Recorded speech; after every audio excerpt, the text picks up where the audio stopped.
And we're live. Ladies and gentlemen, boys and girls, I'm here with another edition of this podcast. I'm just joined today by my homie Ashton, and we're going to cover a couple of topics today. We've been wanting to review this show on Netflix called Outer Banks for a little while, so we're going to talk about that, and we're also going to talk about the state of mental health in wrestling with a lot of these things going on, with recent tragedy involving Hannah Kimura and also the stuff that we saw with Alexa Bliss. And we're just going to cover a little bit of mental health and wrestling. But first, we're going to get to this Outer Banks chat. So, Ashton, um, first of all, let me tell you how I heard about it. He mentioned the show to me, but funny enough, I was going to watch the show originally because of this. But I heard about the show through a weekly podcast that I watched, about that talks about racing. And one of the female driver on this podcast, her name is Haley Deegan. She talked about the show. I was like, okay, Outer Banks, let me give this a look. So I looked at it, and I gotta tell you, boy, that show is nice. It is very, very good. Ashton was also mentioning it as well. So go ahead, Ashton. I'm gonna let you get your thoughts on it. I discovered the show because I'm a movie and TV person. Right. So I see the thing that says the Outer Banks. I'm like, okay, trailer was okay. I'm like, it looks like one of them teenage upcoming shows, which is Pretty People. But it's more than that.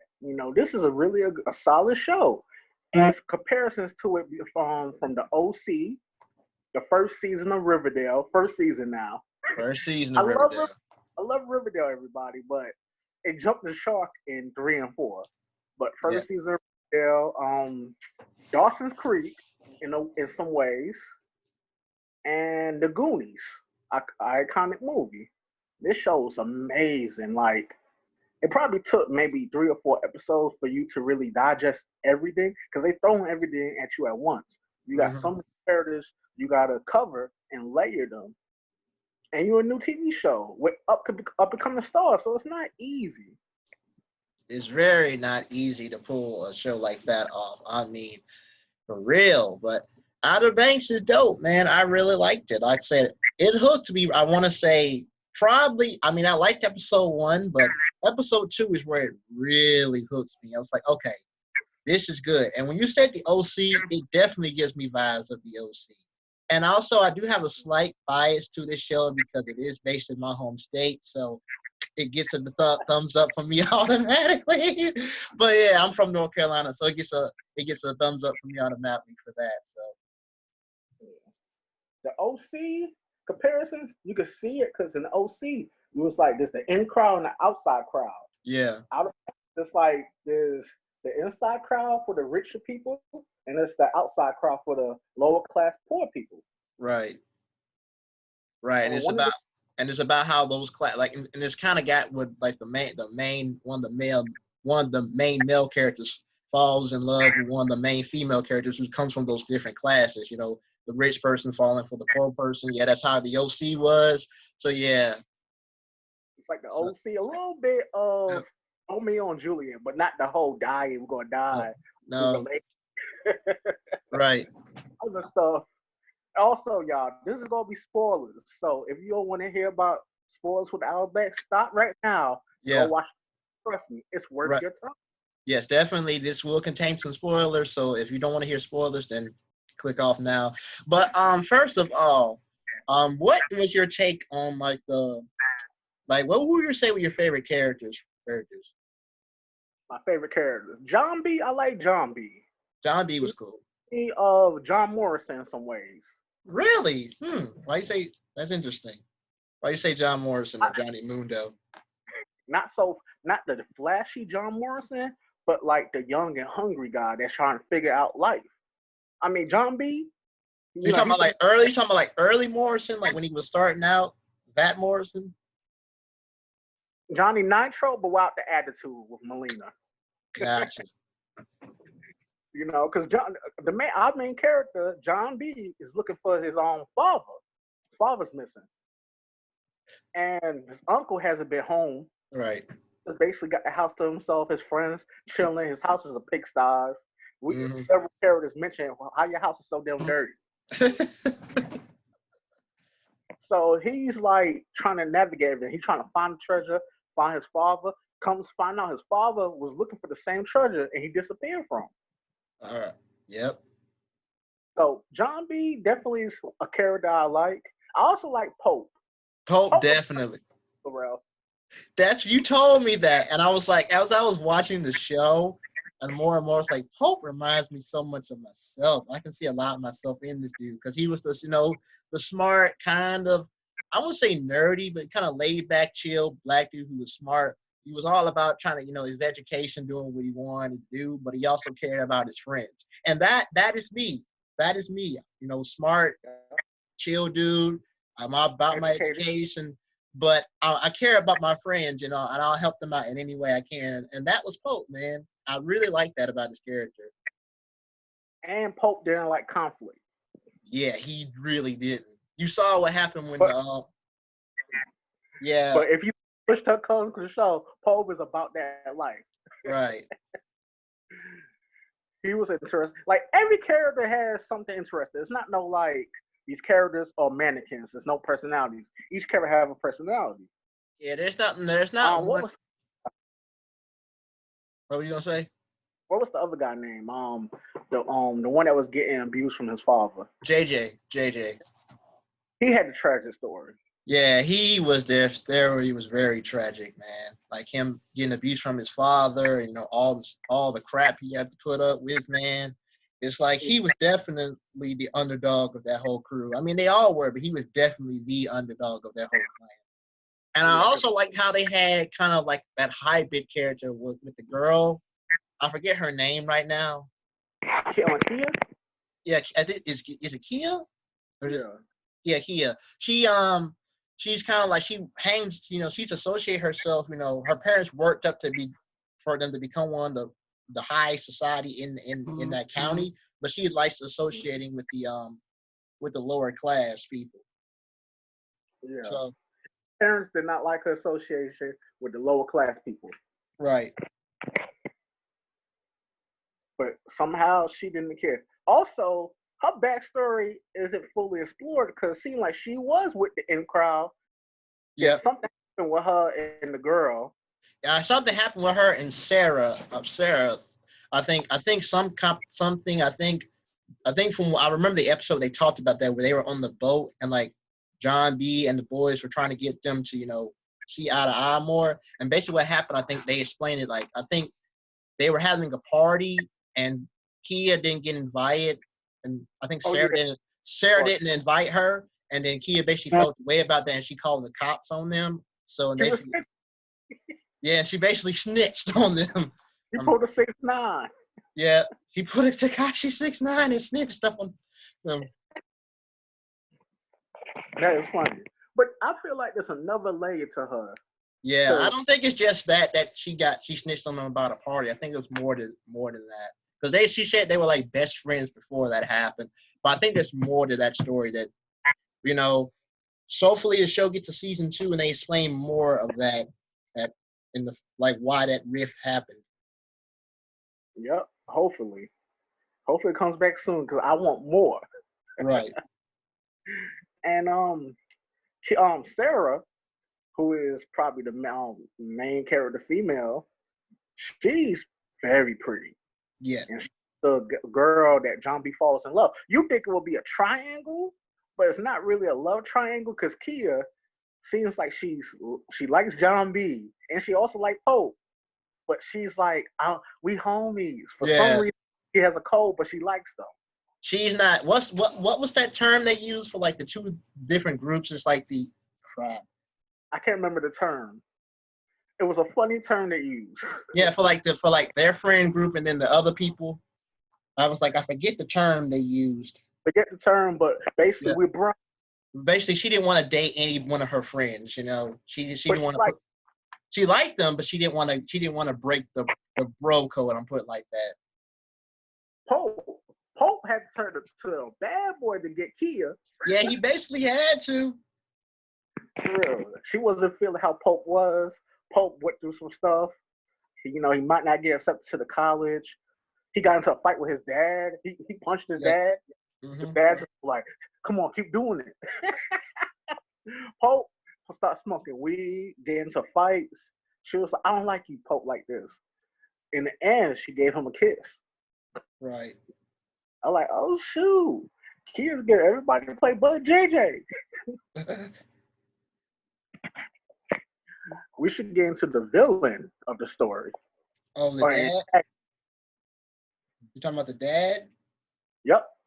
All right. John, his girlfriend, Sarah, comes to find out it's her father is the antagonist. Comes to find out his father might have killed John B's dad. About mid-season, they revealed that like he was like the main antagonist who may have killed her father. Right. Because they were kind of hiding about who was like the main antagonist overall. But I think about mid-season, they kind of hinted that it was the dad, and then obviously we found out it was him because it showed that he had something to do with his father getting killed, Sarah's dad. Yeah. Right. I'm like, okay, that makes sense. It's Sarah's dad, because like, why would he have John B working for him?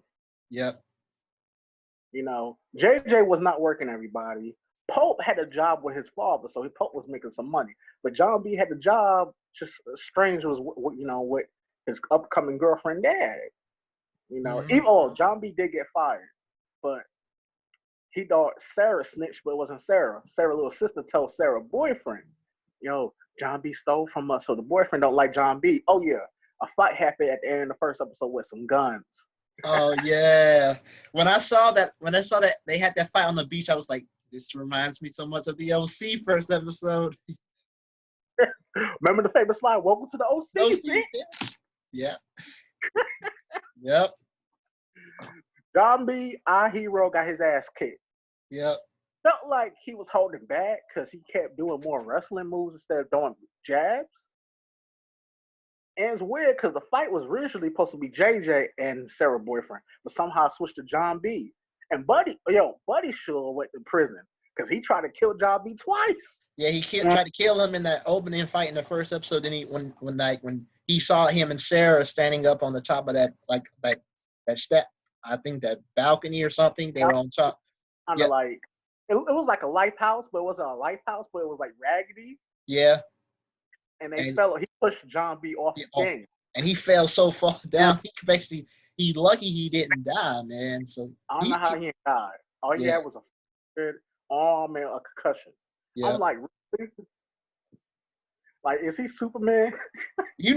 Somebody falling from that high normally would have been dead. Dead. The Oscar-winning performance was Sarah. She was crying. John B, please don't die. He ain't no. She should be crying or she should be mad because he lied to her about them dating. She was like, "What is this?"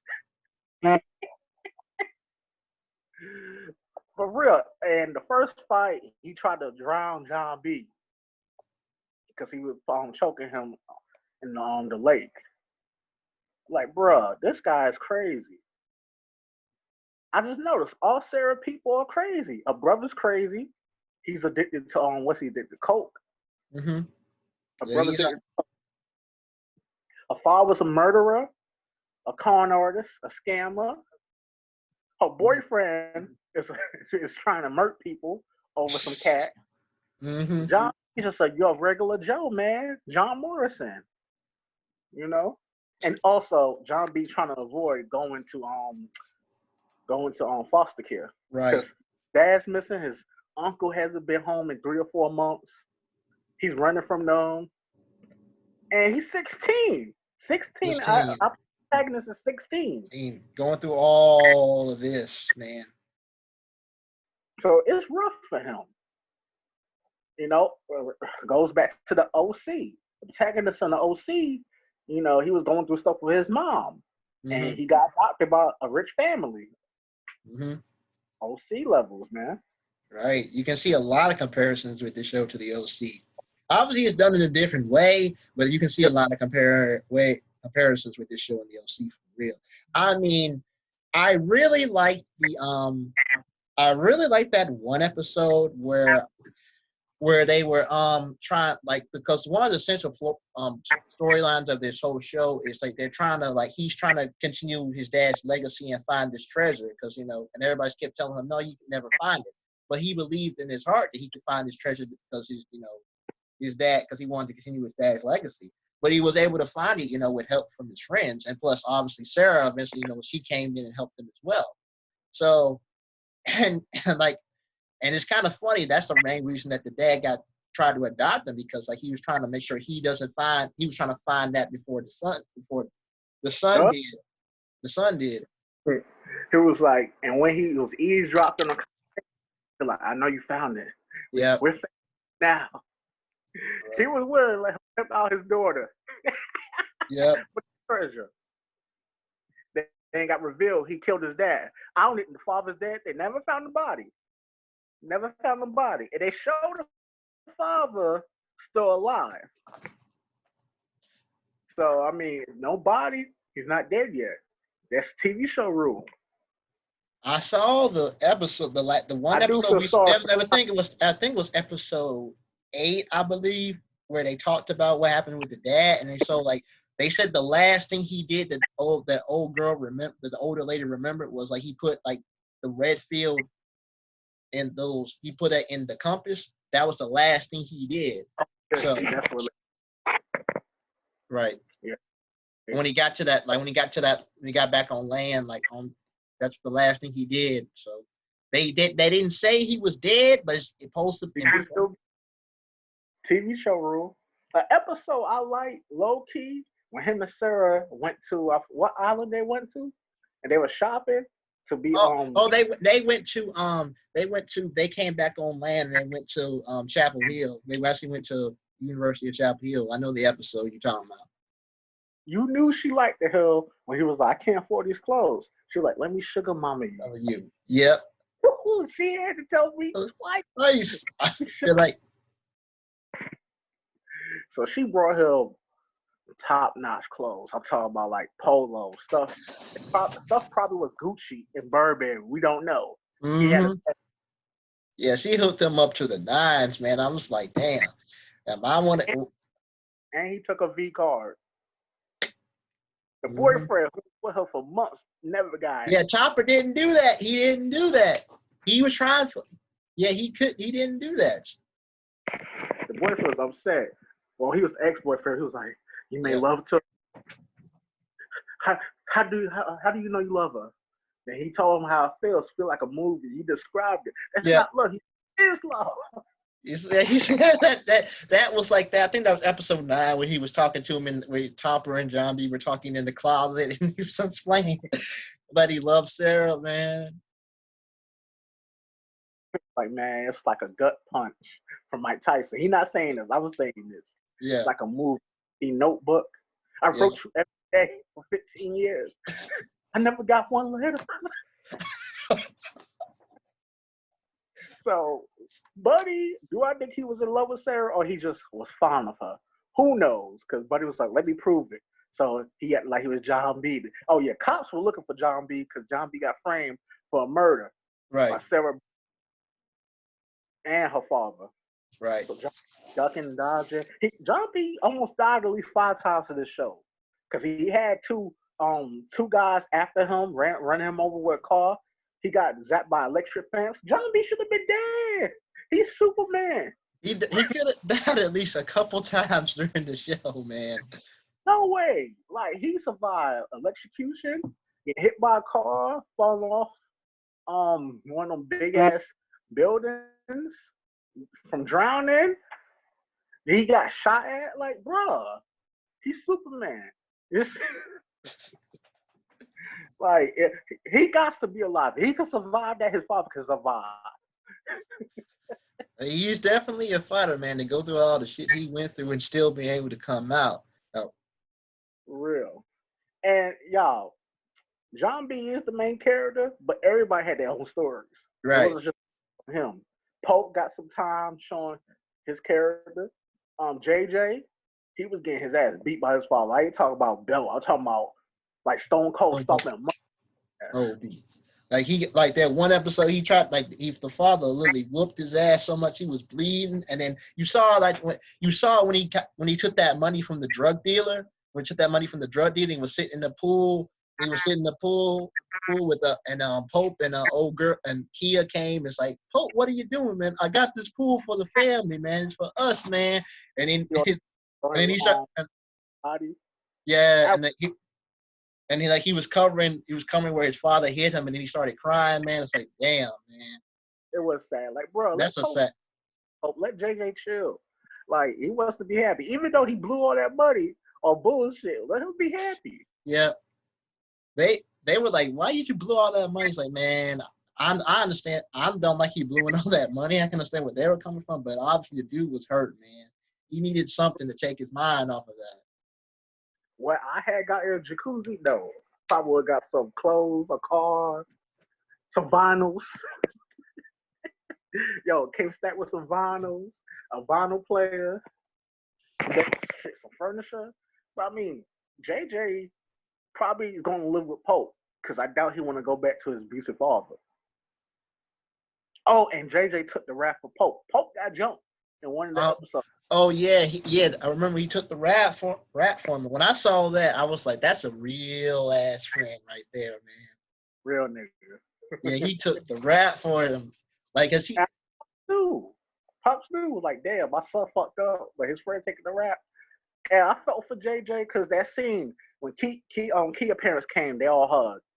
Pope parents came, they hugged. It's just Pope was just standing there with nobody. And Pope parents was like, "Come here, join us." Oh yeah, Pope parent. Yeah, JJ was standing there. Pope parents just hugged him. Yeah.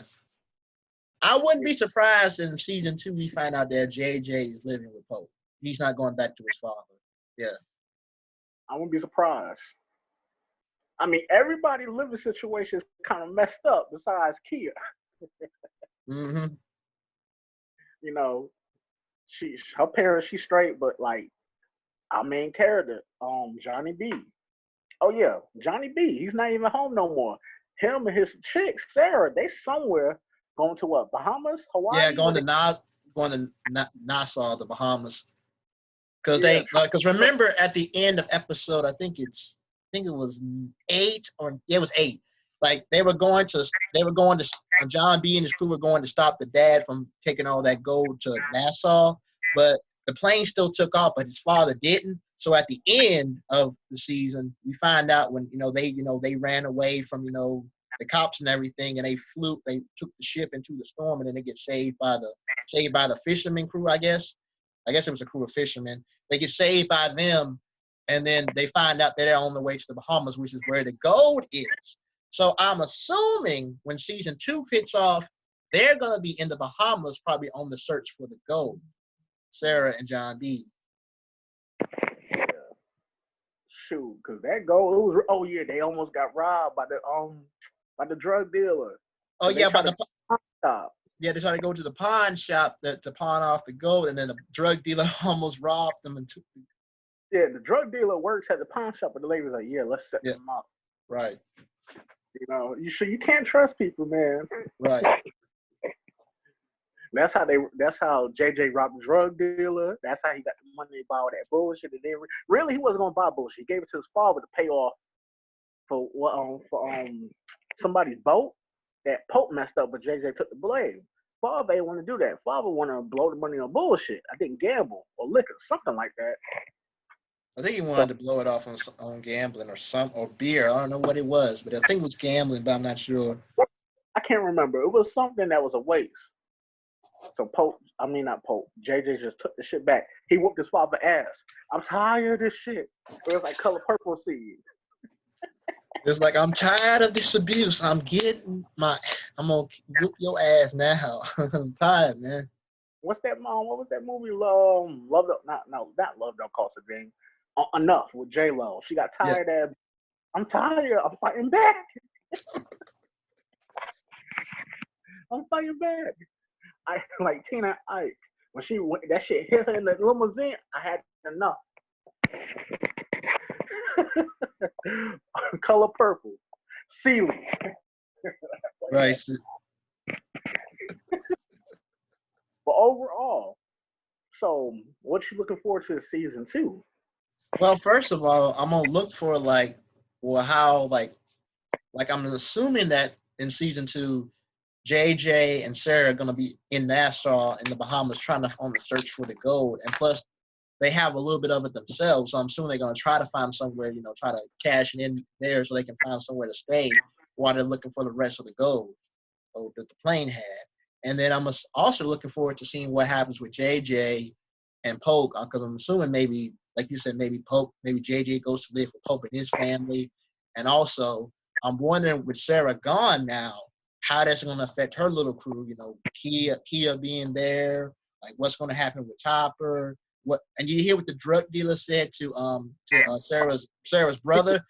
He said, you know what, basically said, you my bitch now. He said that to Sarah's brother. Crazy thing is, Sarah brother was fighting all John B. crew, but he was a puppet for the drug dealer. And the drug dealer pumped out by John B. crew. Uh-huh. And the drug dealer's not that big. Her brother's bigger than the drug dealer. Drug dealer is small, cokehead. It's just insane how he was getting chomped out by, like, shit. Sarah ex-boyfriend was getting chomped by the drug dealer too. I guess they were scared of him because, he's a drug dealer. And y'all, drug dealer's not black, he's white.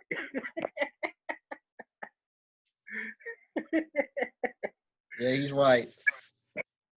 I'm just looking for more episodes. Let's see who Kia chooses. Will she fully be with Pope? Will she? No, bro, fly zone. I mean, also they did tease John B and Sarah. Every love story ends tragic. I mean, think about it. Would Sarah really let John B kill her father or do damage to her father? I mean, even if her father did a whole bunch of terrible shit, it's her father. It's a sticky situation. I mean, it depends. It depends on like what happens through season 2, and will they come back to the Outer Banks and handle that once they find the gold and stuff like that. So we'll see what happens with that.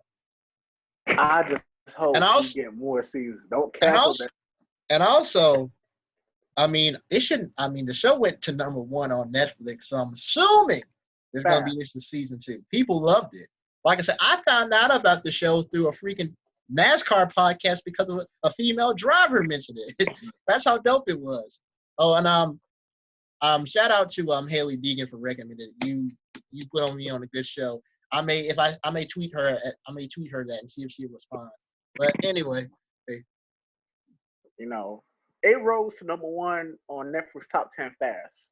Yep. And it stood there for a while because the show came out in maybe April, and some people got to it late because the pandemic and other shows was happening. Yep. And shoot, that's all you heard. Outer Banks. And it was positive. It wasn't no negative stuff. Mm-hmm. And that's rare for a show that has a whole bunch of pretty people. Because the common belief, all pretty people on the show can't act. Wrong. These people can act. Yeah, there was some good actors on the show. I mean, yes, it was full of nice looking people, but I'm saying they all pretty much knew how to act. Yeah. So I said, I really like the show, man. I hope it does get a season 2. And like I said, watching it, if you do watch it, you will get a lot of flashbacks and vibes of the OC. It does have a lot of those OC vibes. OC, Goonies, Riverdale first season. Mm-hmm. You gonna get that feeling.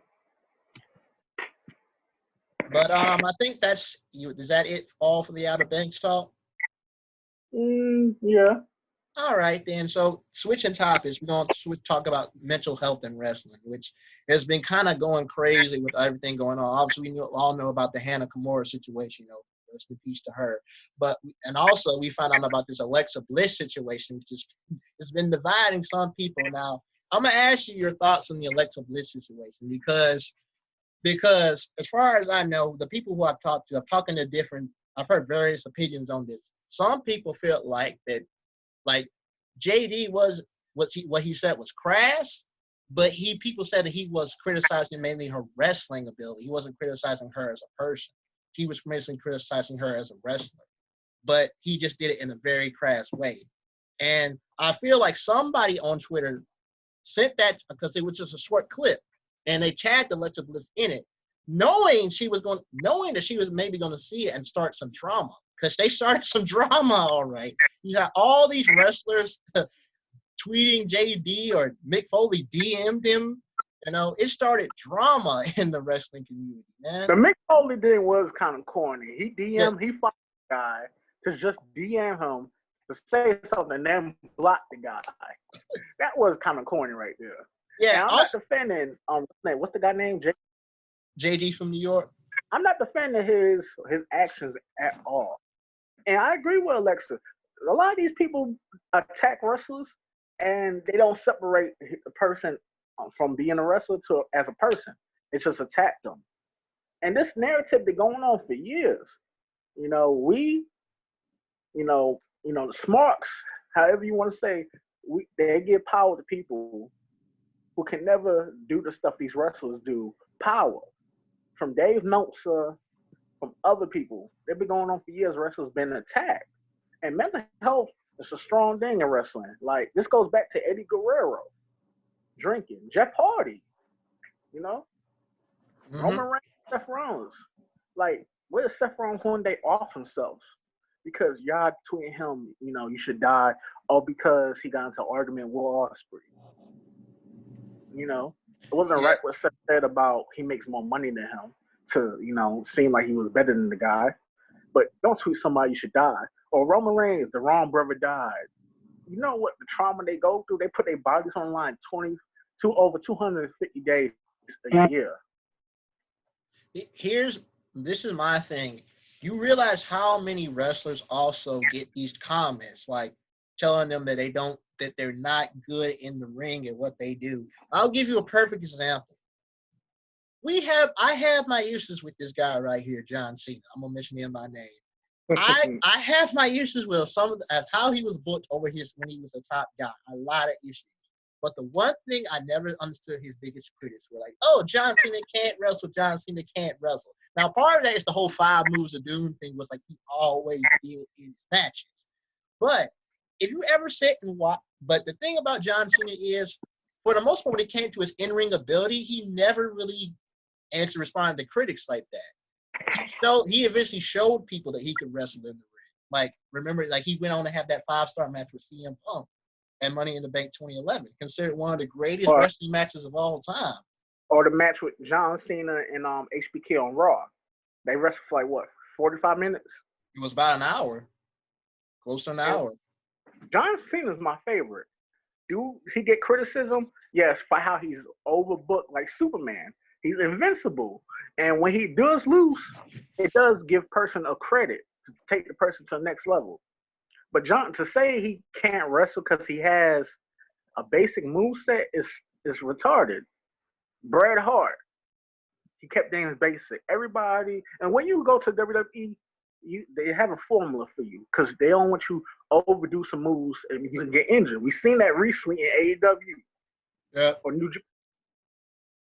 But John Cena, when push comes to shove, he rises in toxic environments. When he Philly, Chicago, the time when he faced Rob Van Dam in a hostile crowd, they were throwing shit at him. He rose up. Every elite performance John Cena has, he rose up. You don't see a guy like Dean Malenko, one of the best pure wrestlers. You don't see him having these level of matches with CM Punk. Could Dean Malenko? Probably, but he never had a match like that was like talked about over a decade. People still talk about that Cena match with Punk. It's been almost 10 years. It'll be 10 years next year that they've had that match. And it's like, and not just the match itself, but the story overall is just that. Up from the time they did that, from that Punk promo, from after Capital Punishment up to Money in the Bank, that whole entire booking of that storyline from that point to that point was perfect. So I'm saying, and the thing is, like, Cena rose to the occasion when he put them in these big matches. And over the years, I think people who criticized his in-ring ability, they saw him have these classic matches, especially against guys that were considered beneath him coming up in the mid-card. Like, remember he was the U.S. champion. He had the U.S. Open Challenge. And he would put out classics. Yeah. Cody, Damian Sandow, he had a classic. He had matches. The matches he had with Kevin Owens and the nephew, the matches he had with AJ Styles, never think AJ and John Cena probably had some of the best matches of the decade. And how you can say he can't wrestle? Another guy they criticized similar to Cena is Roman Reigns. They said that's what I was about to say. They say the same thing about Roman, that he can't wrestle. And to me, when this whole you can't wrestle, to me, if you know what Cena and Roman ability, don't expect them to do a move like Kenny Omega. Cena might bust out weird moves. It might look awkward. But don't expect them to do somebody else's style. That's not the wrestler. Randy Orton, they try to say he couldn't wrestle, but Randy Orton can wrestle too. But don't expect him to always jump off the top rope. No, and the thing about Orton is when Orton's motivated, he will give you a good match. When he fought Edge this past WrestleMania, he was motivated. The match may have been a bit long for some people, but it was still good, and I like the storytelling they did. And Orton's had clashes, like the match with Undertaker back in his earlier days. Or the match he had with Luke Harper a few years ago. Oh, yeah, that was a good one.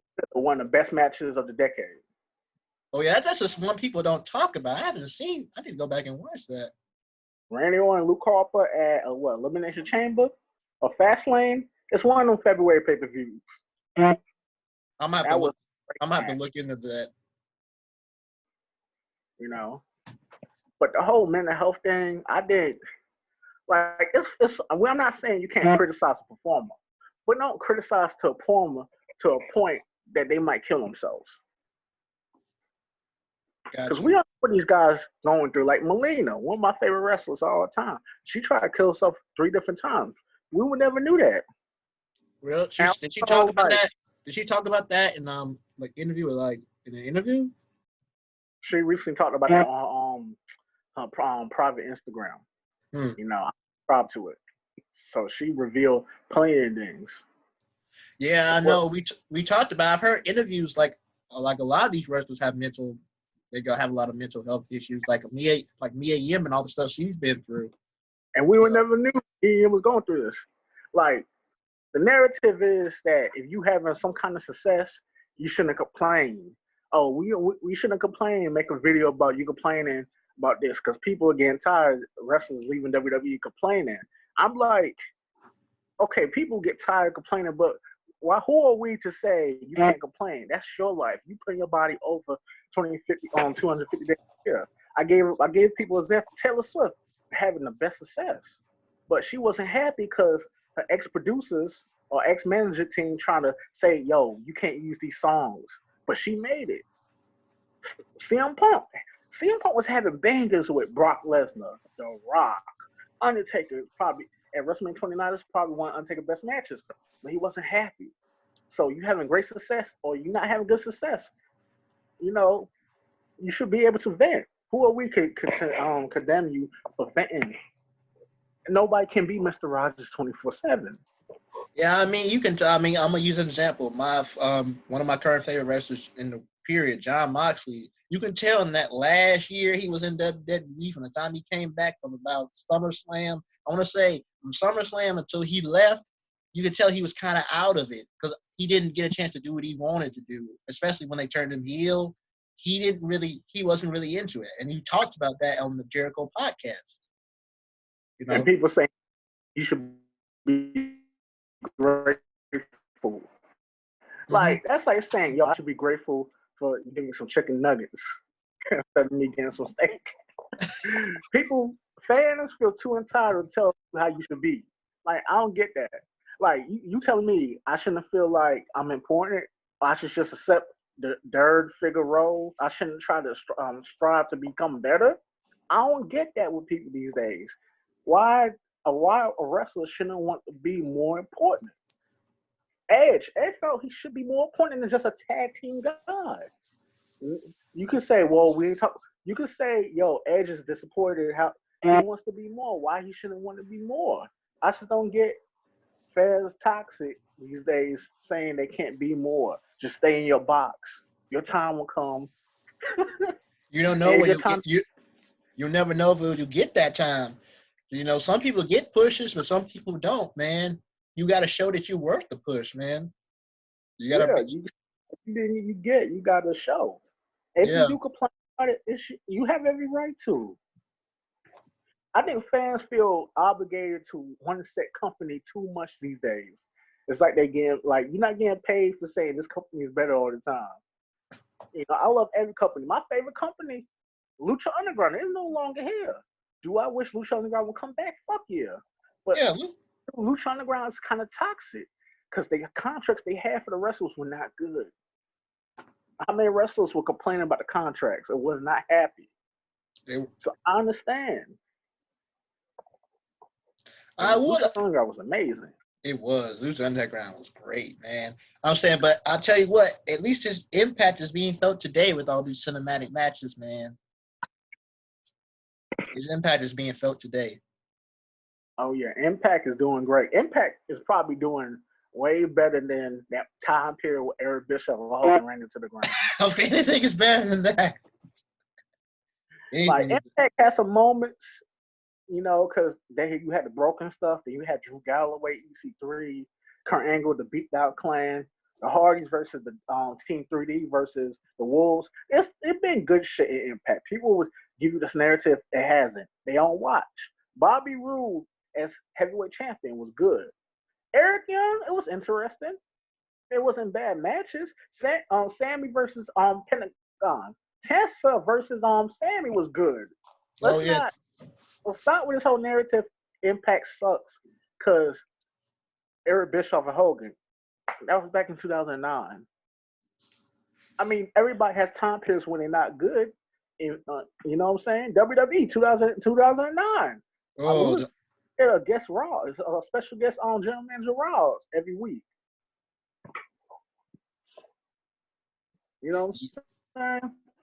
mm-hmm. But Alexa has every right. You talking trash about me online, I'm gonna respond to you. We need to stop giving these people so much power. We make these people, not me and you, but some people make these guys online more important than the actual wrestlers. People don't even watch the matches sometimes. It's like, I'm just listening to this guy reviewing the match. He didn't even see the match. He saw a clip. Now that's something I'll agree with you there. We do need to stop giving some of these people who consider themselves like smarts, giving them so much power. Now there's nothing wrong with being critical of the talent. There's nothing wrong with being critical, but you have to be smart about your criticism. Because we criticize sports athletes all the time. We do. There's nothing wrong with criticizing wrestlers, but you have to be respectful about it. Keep it to the character. Don't go outside of that. They go outside the time. And sometimes I think they don't even mean what they say. They just want to be edgy. The thing now is just be edgy as you can. Because that's what sells. If you edgy, it sells. That's true. That's true. People want to be Deadpool so much, but they don't know how to be Deadpool. I like that line. People want to be Deadpool so much. They want to be Deadpool. They want to be Joe Rogan, but they can't. They're trying to incorporate how they are into their wrestling game, but it's just not working. Because at the same time, they want to be where the wrestlers are at, but they criticize so much. Mm-hmm. But wrestling, it could get toxic. Wrestling groups online, wrestling Twitter, over a match. And it's like Hana wasn't the first person that happened. Well, her thing was really more reality, but it's the same thing with people criticizing you over a small thing. It's just a damn shame. It is. You don't like this person, why speak on them all the time? Mm-hmm. Mm-hmm. If you got, like I said, if you don't have anything to say about this person, just don't say anything at all. If you really don't have anything nice to say about them, or if you do have some criticism of them, just keep it strictly as them as a performer. Don't try to make it seem like you're just attacking them. Yeah. If you don't like Paige and you criticizing Paige performance in the match, that's cool. But don't say yeah, Paige couldn't suplex that girl, but she can, do something else sexual. Like, come on. Yeah, that's being crass. That is hella crass. Like, come on, skip on the match, man. Like, they almost pushed Paige to that point.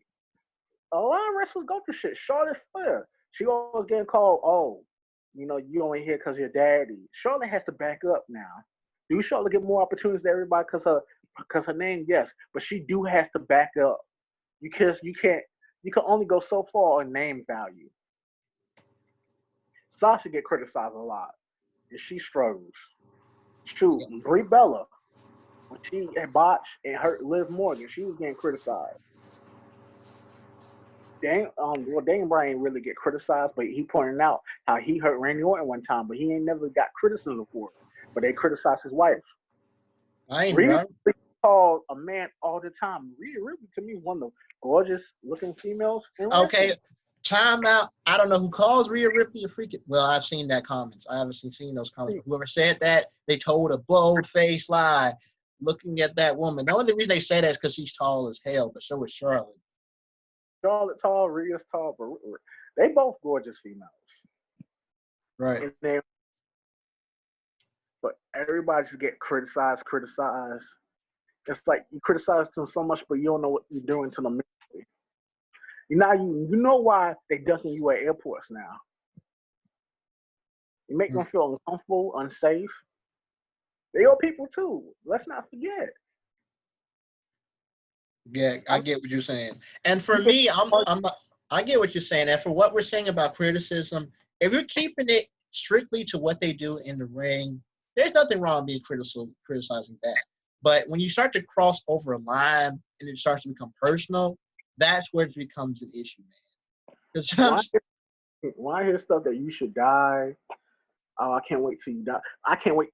Here's the thing. I always agree with what Vince does. But why here? I can't wait for Vince to die so Triple H can take over. Like, come on, man. I know you're just saying that because CM Punk said it, but y'all really mean what y'all saying. Like, come on. Just because he's not pushing your favorite. CM Punk said that in a shoot.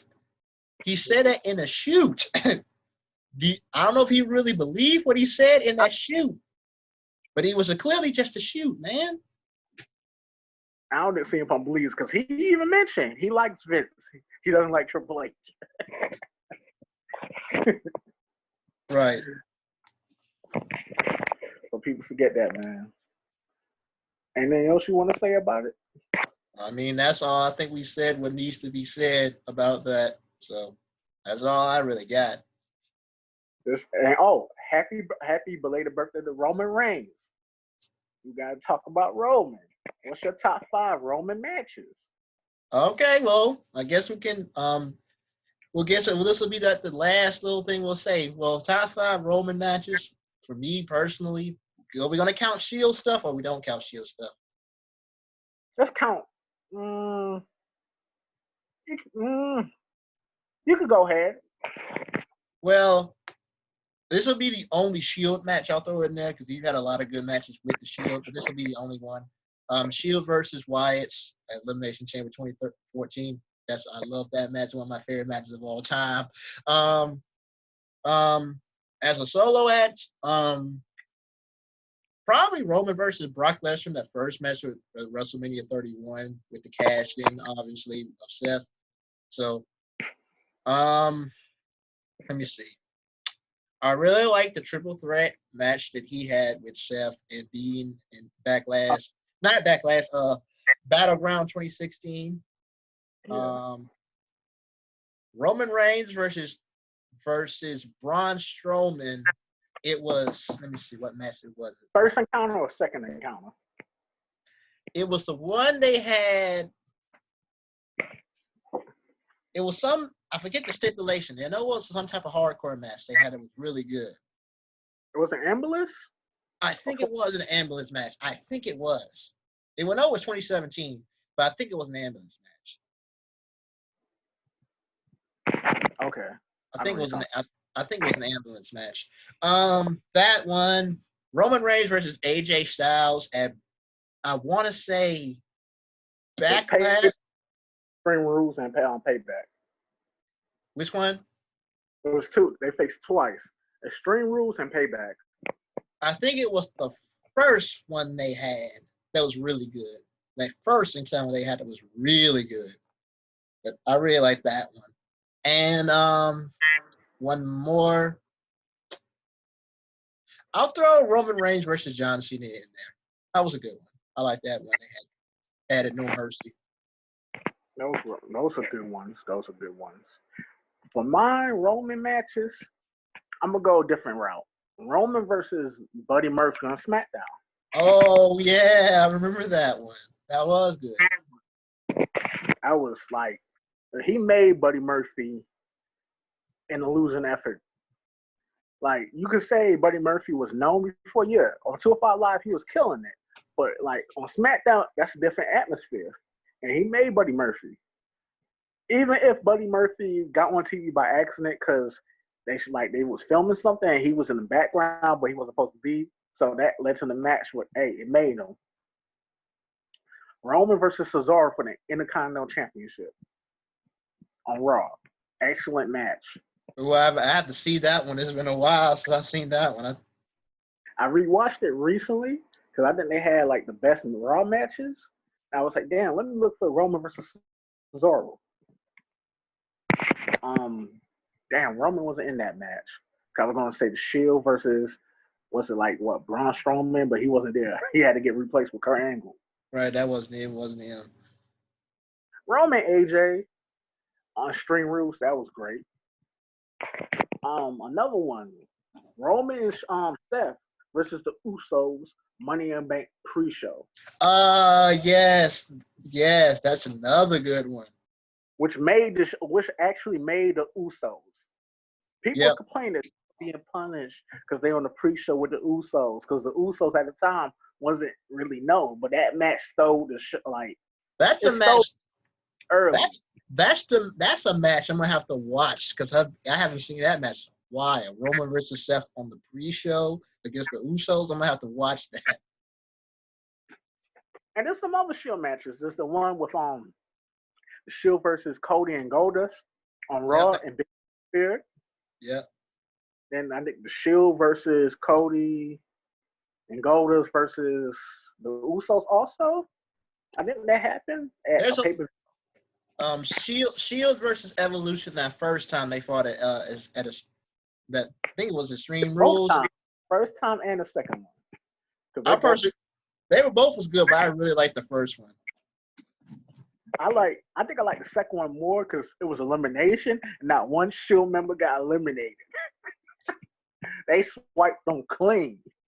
Everybody was like, oh, it's gonna be Roman and Triple H down to no. They just swiped their ass clean. You know. Uno. And what else? I know there's another Roman match. I know there's another one. Who was it? John Cena was good. Who else? Oh, Bray Wyatt. Bray Wyatt. Oh, Hell in a Cell? And Bray Wyatt and Roman and Rusev. They had both Hell in a Cell matches. Oh yeah, I do remember the one with Rusev. It's been a while. I haven't seen the Bray Wyatt one. I have to look that one up. I mean, it's a fun time to rewatch matches, man. Because Roman's gone for a while. Yep. Roman gone, Becky gone. Most of the legends are gone. But y'all, if y'all bored at home, just check this video out, listen to the matches we recommend y'all, and go from there. Yeah, this was another edition. I'm calling this podcast the Rona Files. This name may not stay for a while, but it's what we're going to call it for now. If y'all got any other name suggestions, please leave them in the comments. But this is what we're calling it for now because, coronavirus. But, that's what we're calling it for now. So. But thank you for listening again and have a good day, everyone. All right.